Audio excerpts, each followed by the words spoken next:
What you see here is $10,000 on the table. You can take this money as a loan, but I will charge you a little bit of interest rate. Like most people, you take the money and you go buy a nice car. But in 10 years, it's time to pay me back.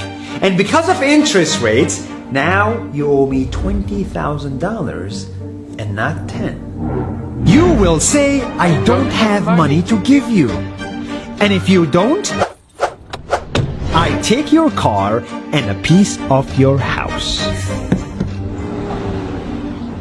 Damn. This is how debt works. And after 3 years of traveling the world, I noticed that this is exactly what China is doing. For example, take the small island nation of Sri Lanka. This developing country needs money and China has a lot of it.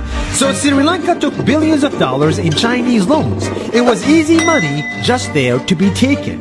And with that, they built skyscrapers, highways, airports, and shipping ports. The country grew and prospered. But few years later, this easy money came with interest rates, and Sri Lanka was so much in debt that it couldn't pay back China its money. And the only way out was to give China control of what they had built. In other words, Sri Lanka lost a piece of its home to China because of debt. This is the Chinese money trap. And it's a real thing I saw all over the world.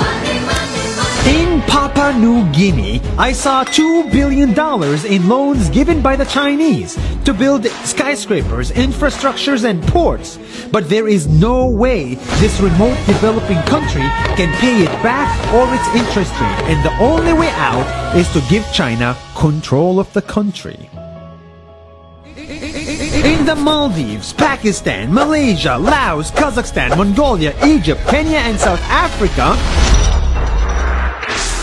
the same thing is happening, and many countries are struggling to pay back Chinese loans. If you look closely, all these infrastructure projects like highways, ports, and bridges connect to China through the sea or through the land to form something far bigger, far more powerful than just a bridge, a new Silk Road.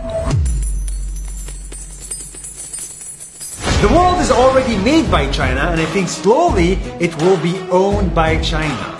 Don't get me wrong, building bridges, ports, highways, and airports is a great thing for the people and the country, but they come at a very high cost. And when these countries can't pay back the loans, these countries will lose their homes. One thing my parents had taught me is that there's no such thing as a free lunch or a free ride.